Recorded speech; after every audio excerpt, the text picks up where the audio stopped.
Okay, so just wanted to touch back on parallel and series circuits. I know it seems like we've talked about series and parallel circuits enough, but it is extremely important that you understand these concepts before we happen to move on to combination circuits. So starting off with series, series circuits are a circuit that has only one path to flow because there's only one path for current to flow, and the current is the same at any point in a series circuit. So your current is always going to be the same in a series circuit. Your voltage is going to be changing, but your current remains consistent. In series circuits, the sum of all the voltage drops across all the resistors must equal the voltage applied to the circuit. So in an example, a circuit is connected to a 24-volt battery. Because all the resistors have the same value, the voltage drop across each will be 6 volts. So that would be 24 volts divided by 4 resistors equals 6 volts. Because only one path exists for the current to flow through a series circuit, it must flow through each resistor in the circuit. Each resistor limits the flow of current in the circuit. Therefore, the total amount of resistance to current flow in a series circuit is equal to the sum of the resistance in that circuit. So we know that in a series circuit, the current is going to stay the same throughout, and so the voltage drop across any particular resistance is equal to the total current times the value of that resistor. So I'm going to repeat that one more time. The voltage drop across any particular resistance is equal to the total current times the value of that resistor. So let's work out an example here. So we have a circuit.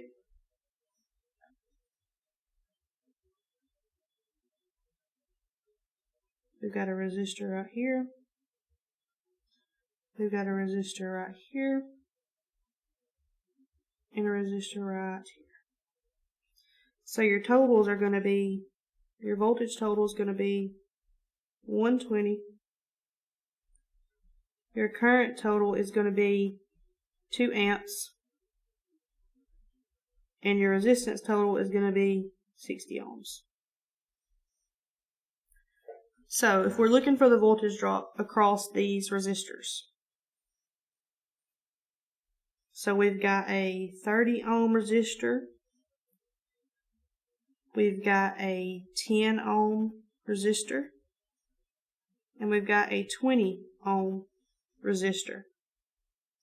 So in a series circuit, the total resistance can be found by adding all the values of the resistors up. So we've got 20 ohms plus 10 ohms plus 30 ohms. So that is going to be 60 ohms in total. That's where we got our resistance total if you're confused. And then we remember Ohm's law is E over I times R. So if you're ever given a voltage total and a resistance total, or a current total and resistance total, you'll be able to find the totals by using Ohm's law. Okay, so we know that in a series circuit, current stays the same. So at any resistor on this circuit, the current is going to be 2 amps. So all we have to do to find the voltage drop on each of these resistors is we're going to take the total current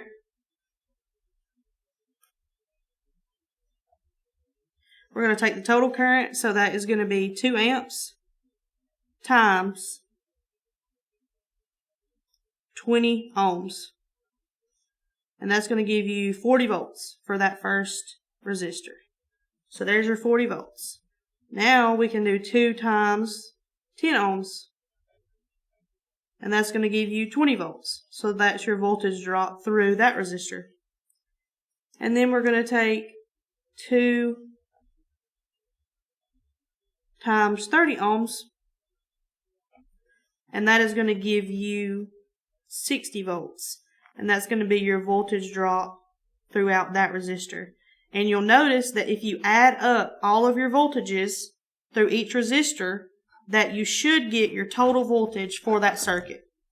So we've got 40 plus 20 volts plus 60 volts. And that comes out to be 120 volts.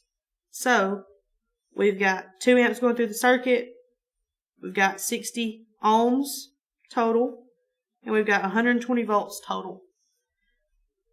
And that is how you would work out a series circuit. Moving on. Okay, so a little small summary for series. Some important things to remember are series circuits have only one path for current flow. The current is the same at any point in a series circuit.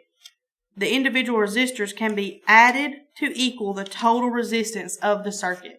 So if it's even not given in the original problem, you can add up all the resistors and that's going to be your total resistance of that circuit. When the source voltage and the total resistance is known, the voltage drop across each element can be calculated using the general voltage divider rule. And to go over that a little bit, the general voltage divider rule is this right here.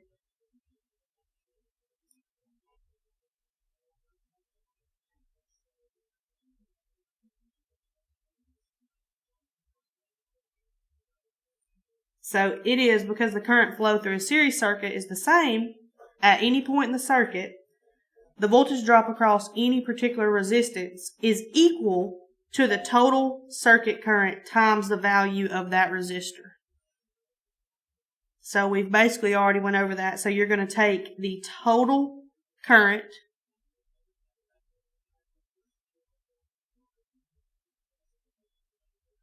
and you're going to times it times each individual resistor.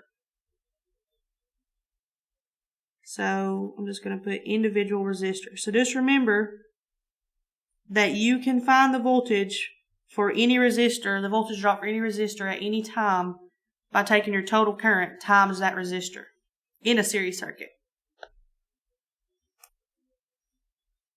Alright, moving on to parallel.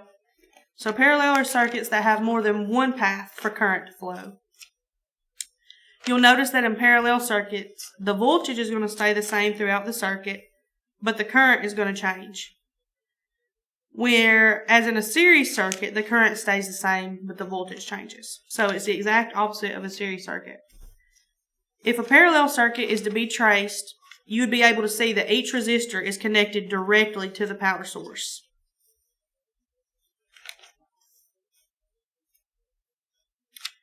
Most electrical circuits in homes are going to be connected in parallel. The total resistance of a parallel circuit is always less than the resistance of the lowest value resistor in the circuit. There are 3 formulas to find the resistance within a parallel circuit. Those formulas are resistors of equal value, product over sum, and the reciprocal formula. I personally like the reciprocal formula, but you can use any of these formulas that you're going to be able to find in your book to complete these circuits. So, let's look at an example here. So we have circuit. There's a resistor here. And then we have another resistor over here. So this resistor 2 equals 20 ohms. Resistor 1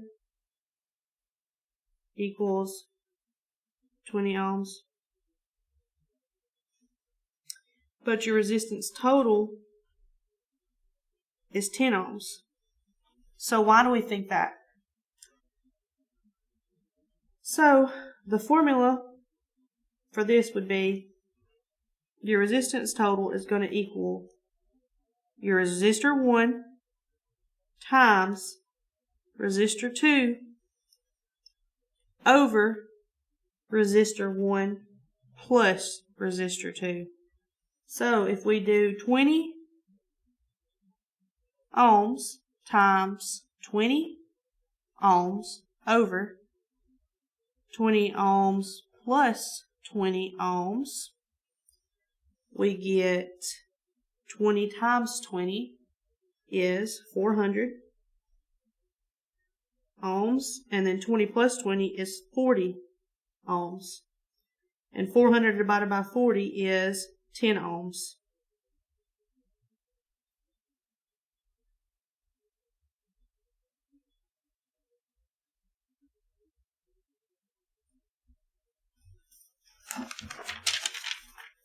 And that is an example of product over sum.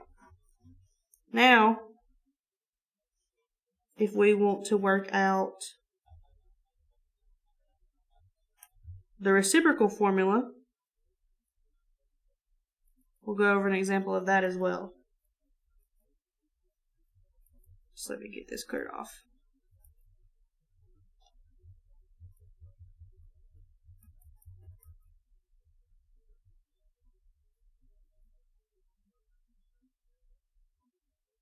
Okay, so the resistance formula is, you can find the total resistance of a parallel circle if you do 1 over resistance total equals 1 over resistor 1 plus 1 over resistor 2 plus 1 over resistor 3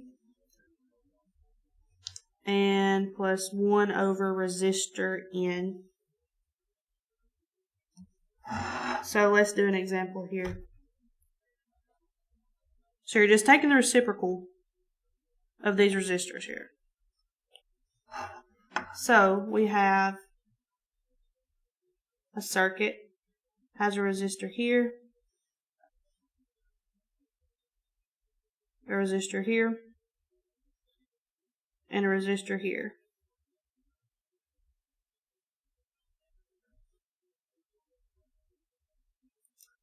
And your resistance total is going to equal 50 ohms. Resistor 1 is 150 ohms. Resistor 2, 300 ohms. And resistor 3 is 100 ohms.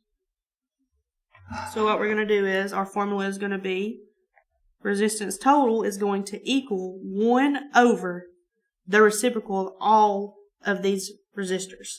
So it's going to be 1 over, and then you're going to have 1 over 150 ohms plus 1 over 300 ohms plus 1 over 100 ohms. So when you calculate all that out, you're going to have 1 over 0.006667 plus 0.003333 plus 0.1.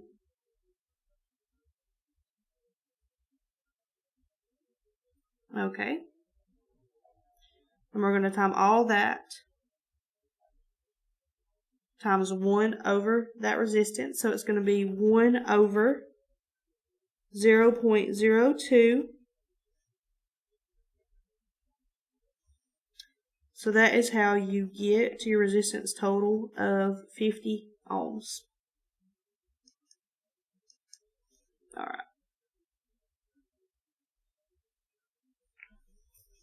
So that's the reciprocal formula. That's the one that I like just because it's easier for me to remember. But you can use any of the formulas in the book, whichever one's easiest to you. There's 3 of them to choose from. The product over sum is a pretty good one too. But the reciprocal is just easier for me to remember because that's how I learned it. So whichever one you can figure out the easiest is fine, as long as you get to the same conclusion. So we're done with that. So let's just recap a little bit about parallel circuits. So a parallel circuit has more than one path for current flow. There's 3 rules for solving parallel circuits. We went over those in the book. Circuits in homes are connected in parallel. Parallel circuits are voltage dividers. and the current flowing through each branch of a parallel circuit can be calculated when the total resistance and the total current are known.